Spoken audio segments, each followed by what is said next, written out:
Hello, and welcome to another tonalist landscape oil painting demonstration. This is your painter in residence, M. Francis McCarthy, and the painting I'm bringing you today is called Twilight Lake, and it's a, good question. I'm not sure what size it is.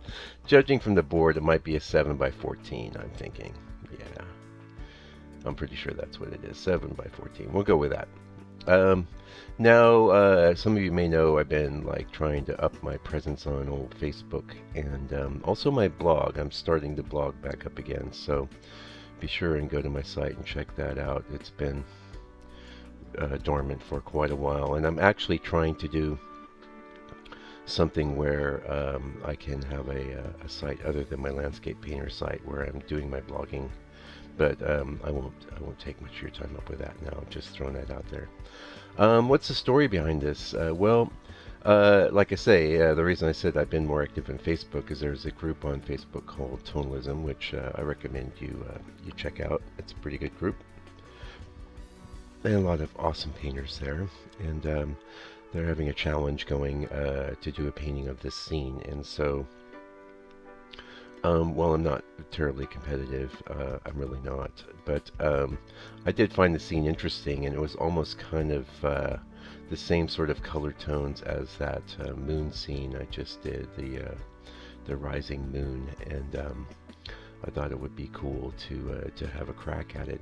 It ended up taking a while to do, and what's interesting about this painting is a lot of kind of subtle techniques I don't usually employ, and so that would be really, I don't even know if you'll notice on this 15-minute video, so that would be a great reason to join the membership part of the channel and check out the live video, which is, I don't know, I want to say 6 hours long. Oh, I can tell you, I can click here and it might tell me. Oh, it's only 4 hours long. See, you don't have to watch a 6-hour video. But 4 hours was quite a bit longer than I thought it should have taken me. But one of the reasons for that was I got into a bit of subtle glazing, and the whole scene itself is subtle. You can see the approach I'm taking now is kind of to just do this whole sort of underpainting that is kind of keyed back. And it's quite interesting because when I let this first pass dry, the video camera was just having a heck of a time focusing. You might even notice a little bit of it on this 15-minute video because everything was just so medium toned. There was no highlights. It kept seizing on my hand, which it does anyway sometimes. I think I've adjusted pretty well for that. I know I've had people advise me on the channel before to do manual focus, but not with this camera. It's not that kind of camera. The manual focus is very fiddly. It's the kind of camera it's designed to set up and push the button and do your thing, and it does a really good job at that. Yeah. My tact was, actually I didn't know what my tact was. I know I wanted to do, first of all, I made the reference, it was already, the reference image was quite dark and vignetted. I made it even more dark, even more vignetted, so there's that. But I wanted to create kind of a moody scene of twilight, and or it could be early morning as well. I don't really know. The palette is quite limited. All of the colors that you're perceiving as blue here are actually gray, which, let's face it, is a blue. A lot of people don't count black as a blue, but it really is in the blue family. Yeah. What else to say about this? Well, I haven't actually shared an image on that group yet, and I might even wait a while. We'll see. I don't know. Some of the people on that group are aware of my video channel and what I do here, but quite a few are not, and that's just the nature of the internet. It's so vast, I've been doing this channel for 6 years now. Yeah. Pretty consistent with it, and I mean, I've had Actually, I have had some gaps when I was a little upset with YouTube over censorship and things like that. But not that many really, if you think about it. And this is just another on the ensuing. Now I had to post a video. Um, well, I didn't have to, but I thought it would be good. I put up this Golden Path video, which is doing okay.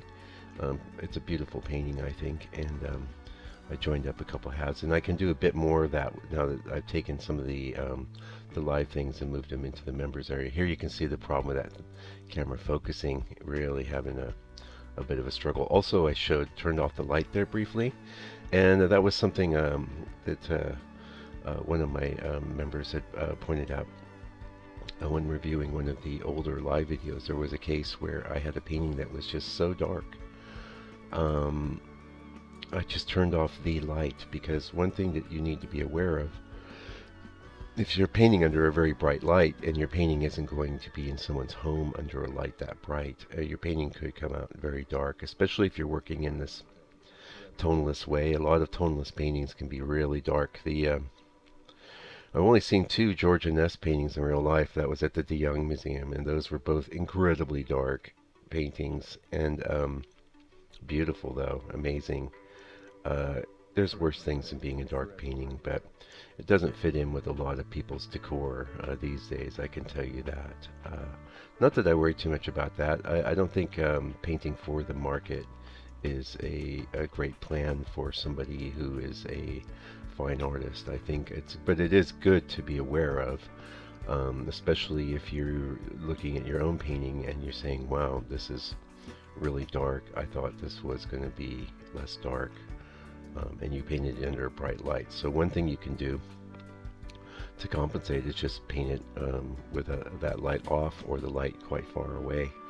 And that's a pretty good tip for you right there. Well, let's see if we can pull out a few other tips for you, because, I appreciate you, even if you're not, joining up the old membership thing, which you should. It's only $6. Come on. But, okay, let's talk about some tips, right?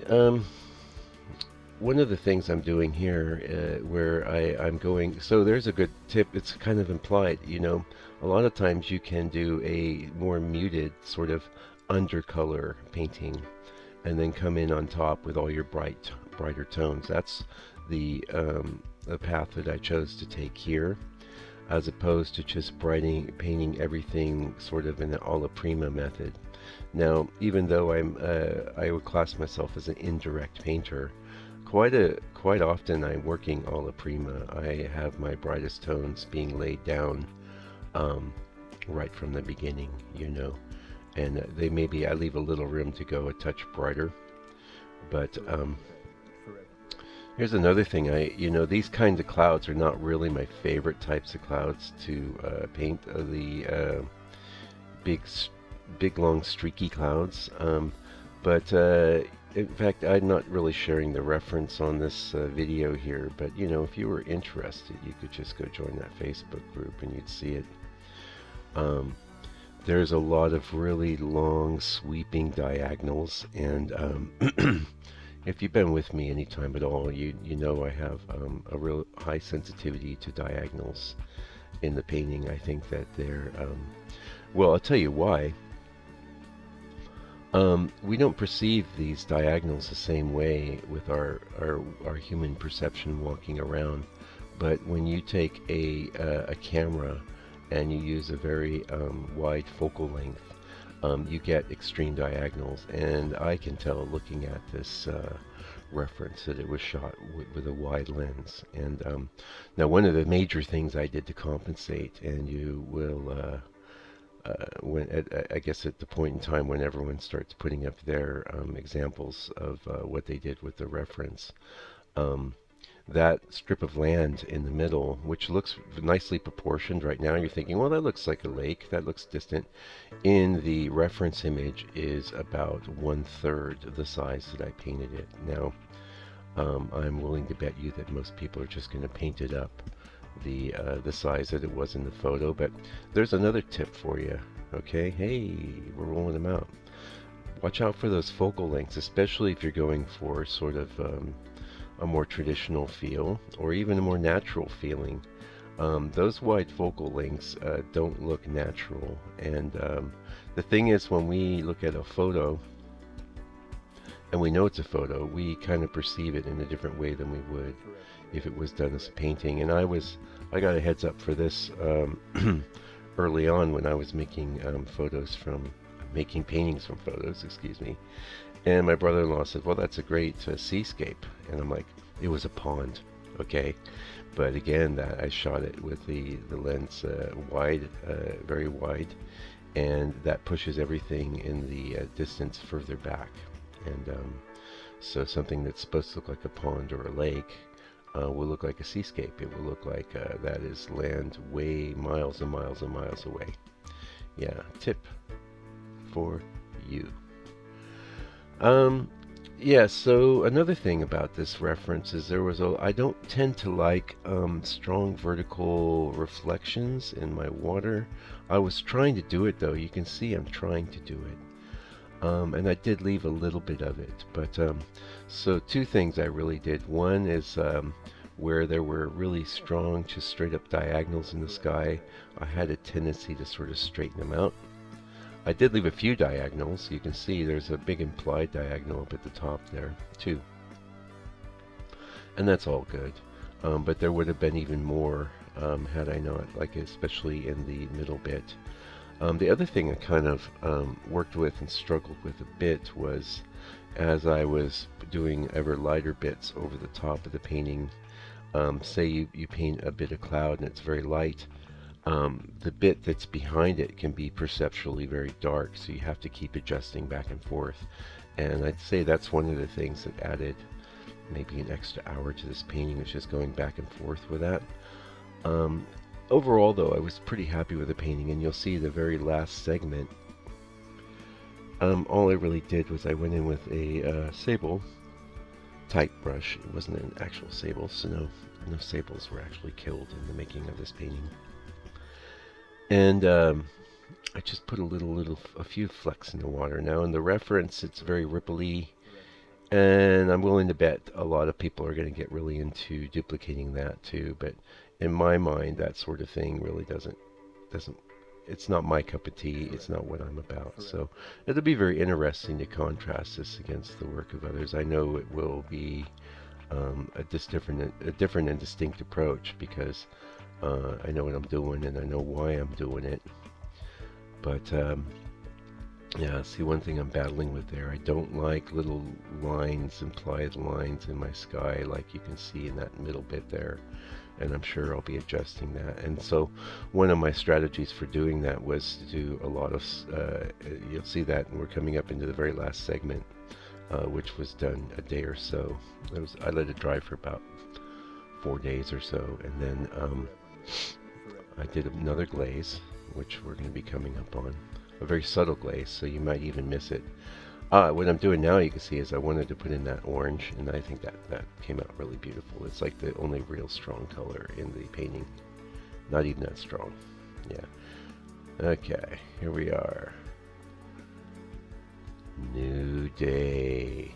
Yep, glazing with transparent earth yellow.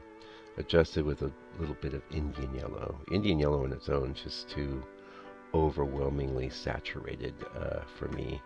But you can see that's pretty subtle, but it has a unifying effect, and that is, what I wanted. Also, you're going to see I'm going to come in with my sable brush, and before I'm doing that, we're going to do a little scumbling here. Okay, that's what I'm doing now. Very subtle side of the brush, a lot of oil. And that's just kind of evening out the lights because of getting rid of some of that patchy quality. Not completely though. You want a little bit of patchy. There's my sable. Just putting in a few little things. I very rarely use a tiny brush like that. Anyway, that's pretty much it for this painting. Thank you so much for joining me today. I'll be back real soon with another video. Join the membership if you'd like to see the live version of this. And until I do come back with another video, do me a favor. Take good care and stay out of trouble. Hey, Did you know that this channel has memberships? What's included in the memberships? A bunch of live videos, and I mean 80 videos, hundreds of hours, and all you've got to do is click on the little join link down below, and there you go.